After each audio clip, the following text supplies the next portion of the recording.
మారువేషాలతో పట్టుకొస్తున్నారు, దొంగల్ని అరెస్ట్ చేస్తున్నారు, జైలు పంపిస్తున్నారు. అందులో అన్ని కేసుల్లో కూడా కన్విక్షన్ వస్తుందా లేదంటే అక్విటల్ అవుతుంటాయి? ఇప్పుడైతే చాలా వరకు అంటే ఈ ఇంపార్టెంట్ ఆర్గనైజ్డ్ క్రైమ్ విషయంలో మనకి సీనియర్ ఆఫీసర్లు చాలా అంటే ప్రత్యేకంగా మన డీజీపీ గారు, మా సార్ అయితే మన ఇప్పుడు ప్రజెంట్ నేను పనిచేస్తున్న సజ్జనార్ సార్ అయితే చాలా ఇంట్రెస్ట్ చూపిస్తారు. ఇట్లాంటి కేసెస్ విషయంలో ప్రత్యేకంగా విట్నెస్లకు కూడా సార్ కూడా వచ్చి బ్రీఫింగ్ లాగా ఇచ్చి ఆ కేసుని కన్విక్షన్ చేయిస్తున్నారు. నేరం చేసిన వాళ్ళు అరెస్ట్ కావటమే కాకుండా ఖచ్చితంగా మాకు శిక్ష పడుతుంది అనేటువంటి మెసేజ్ అయితే మా తరపు నుంచి మేము డెఫినెట్గా మా వంతు సహాయం మేము చేస్తున్నాం. కొన్ని కేసులు ఇట్లా కొన్ని పర్సనల్ రీజన్స్ తోటి ఇంకొక రీజన్ తోటి సాక్ష్యాధారాలు లేక అట్లా అయిపోతుండొచ్చు. బట్ నేరస్తులు అయితే ఎప్పుడు కూడా దీనికి చట్టానికి తప్పుకోలేరు, అందులో డౌట్ లేదు. సార్ మీరు సిసిఎస్ తర్వాత సిసిఎస్లో ఉన్నప్పుడు అనుకుంటా ఒక కేసు కూడా అయింది. ఒక December 31st నైట్ బాంబాయి నుంచి వస్తుంది అమ్మాయి, ఇక్కడ రేప్ జరుగుతుంది. మరి ఆ కేసులో మీరు బాంబాయి వెళ్ళి ఇలా పట్టుకొచ్చారు? ఇక్కడ అమ్మాయి వెళ్ళి బాంబాయిలో కంప్లైంట్ ఇచ్చింది, ఆ ఎఫ్ఐఆర్ ఇక్కడ ట్రాన్స్ఫర్ అయింది. అంటే అండి ఆ అమ్మాయి ఏమైందనంటే అండి మనకి 31st నైట్ అప్పుడు కొంతమంది ఏం చేశారంటే ఈ మన డ్యాన్స్ చేయడానికి ఆమెను పిలిపించుకున్నారు. మామూలుగా పార్టీలు చేసుకోవడానికి డ్యాన్స్ చేయడానికి పిలిపించుకున్న తర్వాత ఏమైందనంటే అండి వాళ్ళకి మళ్ళీ ఇంకా అంటే ముందే మంచి ఉద్దేశం కాదు అది. దాని తర్వాత ఆ రోజు తాగటం, వీళ్ళకి మరీ అత్యాశ పోవటం, దాని తర్వాత వాళ్ళు ఏదో సెక్సువల్గా అమ్మాయిని ఏదో ప్రయత్నం చేయటం ఇవన్నీ జరిగినాయి. దాని తర్వాత అమ్మాయిని ఒకళ్ళ తర్వాత ఒకళ్ళు రేప్ కూడా చేయటం జరిగింది. తర్వాత ఆమె రక్తస్రావంతో ఇట్లానే బస్ ఎక్కేసి అన్కాన్షియస్ తర్వాత మళ్ళీ వాళ్లే తీసుకొని పోయి ఈ అమ్మాయి చనిపోతే మళ్ళీ ఇబ్బంది అవుద్దని వాళ్ళే బస్ ఎక్కించారు. బస్ ఎక్కించిన తర్వాత అమ్మాయి అక్కడికి వెళ్ళిపోయి వాళ్ళు ఉమెన్ ఆర్గనైజేషన్స్ తోటి అక్కడ ముంబైలో కంప్లైంట్ చేశారు. అక్కడ మన కమిషనర్ గారికి పంపిస్తే అది మన పాలరాజు సార్ ఉండే అప్పుడు మనకి హ్యాండ్ ఓవర్ చేయడం జరిగింది. అంటే నన్ను హ్యాండిల్ చేయమన్నారు. అప్పుడు కూడా ఇట్లానే కొంచెం వెంటనే కొంచెం చిన్న టీంని తీసుకొని ముంబైలో వెళ్ళి మన అదృష్టవశాత్తు చాలా తక్కువ టైంలోనే అక్కడ ఒక లాడ్జ్లో వీడి ఇన్ఫర్మేషన్ని కలెక్ట్ చేసాం. అంటే ఇదంతా చెప్పాలంటే చాలా పెద్ద హిస్టరీ అది. ఒక లాడ్జ్లో అక్కడ ముంబైలో లేయర్స్ లాగా ఉంటాయండి. అంటే ఒక లేయర్లో ఒకరు పడుకుంటారు, మనకి ట్రైన్లో ఉండే బెర్త్లాగా ఉంటాయి కదా, వాడు ఏదైతే పైన బెర్త్ ఉందో ఆ బెర్త్లోకి వచ్చి పడుకుంటారని తెలిసి ఆ కింద బెర్త్ని తీసుకొని మేము పడుకున్నాం. సో అక్కడికి వాడు వచ్చాడు, లక్కీగా వాడిని పట్టుకున్నాం. తర్వాత వాడితో పాటు మిగతా నేరస్తులు కూడా దొరికారు, వాళ్ళని తీసుకొచ్చాం. చాలా లీడ్ మీకు ఏం దొరికిందండి? లీడ్ అంటే వాళ్ళు న్యాచురల్గా అది లీడ్ అయితే దాంట్లో ఉంది. అంటే మామూలుగా ఎవరు తీసుకొచ్చారు అనేది మనకి ఆధారాలు ఉన్నాయి. కాకపోతే వాళ్ళని పట్టుకోవడం ముంబైలో అంత పెద్ద నగరంలో కొంచెం ఇబ్బంది అయ్యేది. అప్పటికేంటంటే మనకి తక్కువ టైంలో పట్టుకోకపోతే ఇబ్బంది అనే ఉద్దేశంతో అంటే మన కష్టం ఒకటి, మన కష్టానికి తగ్గట్టుగా మన అదృష్టం కూడా మనల్ని ఇచ్చేస్తుంది. అంటే మనస్ఫూర్తిగా పనిచేస్తే సో భగవంతుడు కూడా ఫలితం తప్పనిసరిగా ఇవ్వాలనేది ఇస్తాడు, డెఫినెట్గా ఇస్తాడు. ఇవ్వకపోయినా కొట్లాడే అవకాశం కూడా మనకు ఉంటుంది అన్నమాట. కష్టపడ్డాం కదా ఎందుకు ఇవ్వలేదని మనం కూడా అనవచ్చు. మనస్ఫూర్తిగా కష్టపడ్డాం, వితిన్ 24 hours పట్టుకున్నాం. సో పాలరాజ్ సార్ కూడా he was very happy. And so sir తర్వాత మీరు మరోసారి అక్కడ సిసిఎస్లో ఉన్నప్పుడు డిఎస్పీగా ప్రమోషన్ వచ్చిన తర్వాత ట్రాఫిక్ పనిచేస్తే తర్వాత సైబరాబాద్కి వచ్చినట్టున్నారు. సైబరాబాద్లో the great officer, outstanding officer Sajjanar గారు పనిచేస్తున్నారు.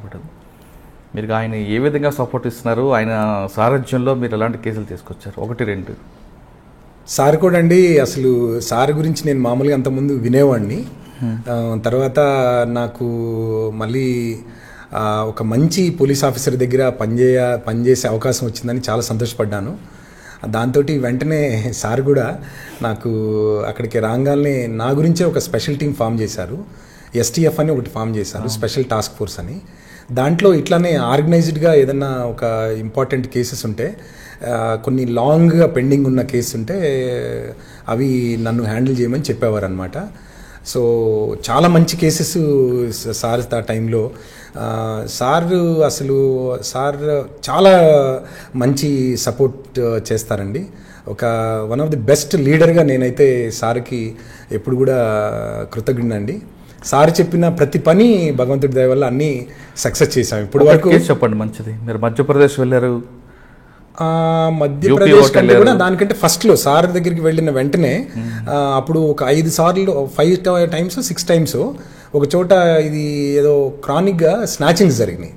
స్నాచింగ్ జరిగితే వాటిని కొంచెం చూడండి శ్యాంబాబు అని అంటే ఆ రోజు సీన్ ఆఫ్ అఫెన్స్కి వెళ్ళాం. లక్కీగా అక్కడ సీన్ ఆఫ్ అఫెన్స్లో చూసిన వెంటనే కొన్ని ఆధారాలు దొరికినాయి. మాకు పర్సనల్గా నేను ఇంతకుముందు సెటప్ చేసిన నెట్వర్క్లతోటి నేను కాంటాక్ట్ చేయటం, వాళ్ళతోటి నేరస్తుల పేర్లతో సహా తెలిసిపోయినాయి. సార్కి వెంటనే చెప్తే ఇంకా మీరు ఎవరికి చెప్పకుండా వెళ్ళిపోండి అని అన్నారు. నేను అక్కడికి వెళ్ళిపోయాను. సార్ కూడా ఏ రోజు కూడా ఫోన్ చేసి కూడా అడగలేదు. మా సీనియర్ అధికారులు బాగానే అప్పుడప్పుడు వెంటనే ఏ రోజుకి ఏం చేస్తున్నాం అని చెప్తూ ఉండేవాడిని. సో లక్కీగా అక్కడ నాకు అఫెండర్లు దొరకటం, వాళ్ళని ఇక్కడ తీసుకురావటం, ఆ కేసులు కన్ఫెస్ చేయటం, తర్వాత సార్కి కూడా ఒక మంచిగా నేను అనుకున్నాను. అంటే సార్ చెప్పినందుకు భగవంతుడి దయ వల్ల నేను పడిన కష్టానికి కూడా వీళ్ళు నేరస్తులు దొరికారని అనుకున్నాను. దాని తర్వాత అండి సార్ ఒకటి కాదు కానీ చాలా చాలా కేసెస్ హ్యాండిల్ చేసాం.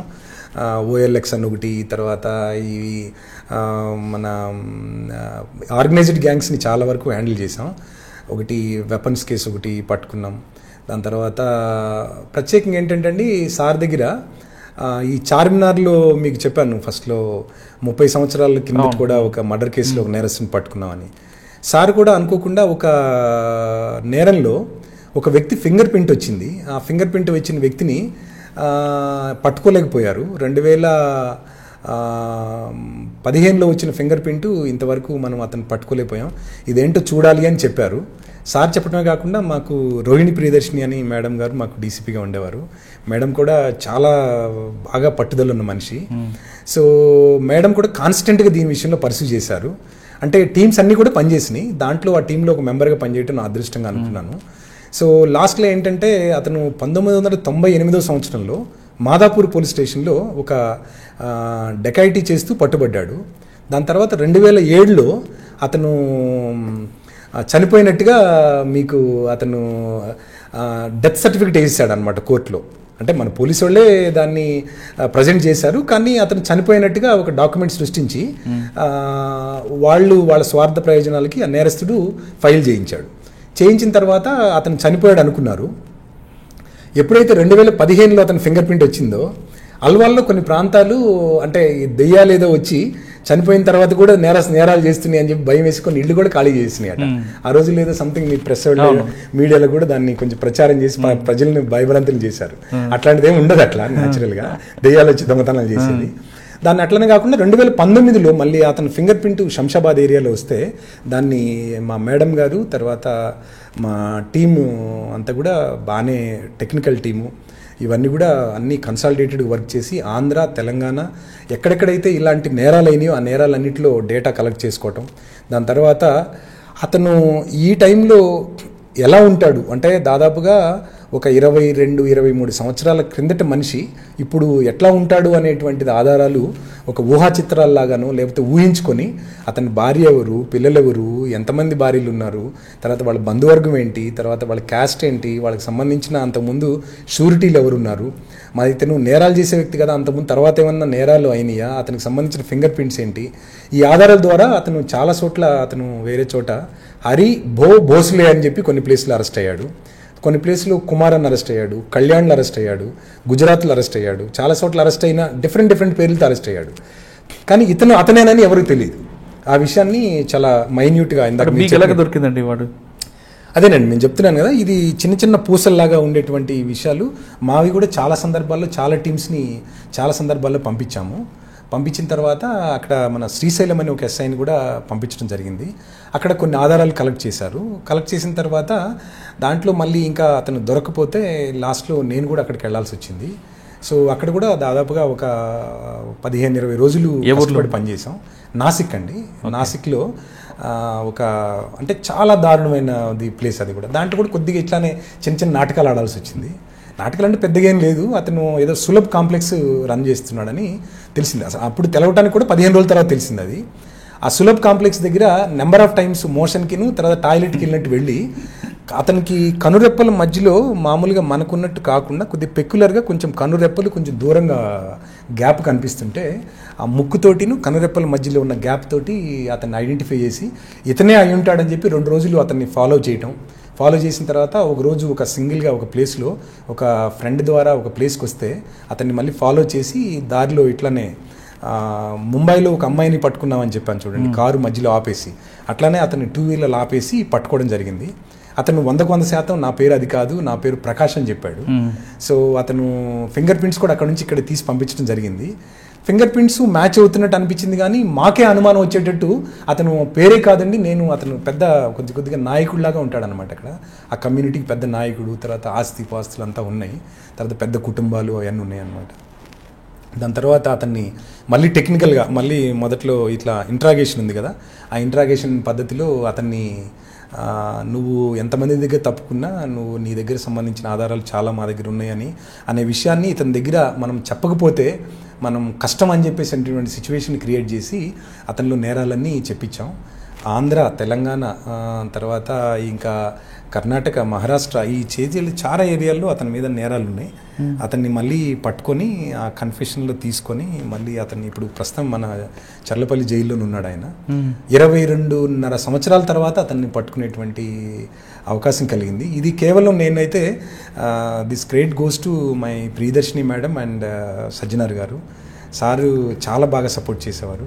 అంటే సులభ కాంప్లెక్స్ పనిచేసేవాడు ఆయన. సులభ్ కాంప్లెక్స్ని కొన్ని కాంట్రాక్ట్ తీసుకుని గవర్నమెంట్ దగ్గర వీళ్ళ మనుషులను పెట్టి రన్ చేయించేవాడు అనమాట. మీరు దాంట్లో అంటే వెళ్ళాలి కదా, అంటే వెళ్ళకపోతే దగ్గర చూడకపోతే విషయం తెలియదు.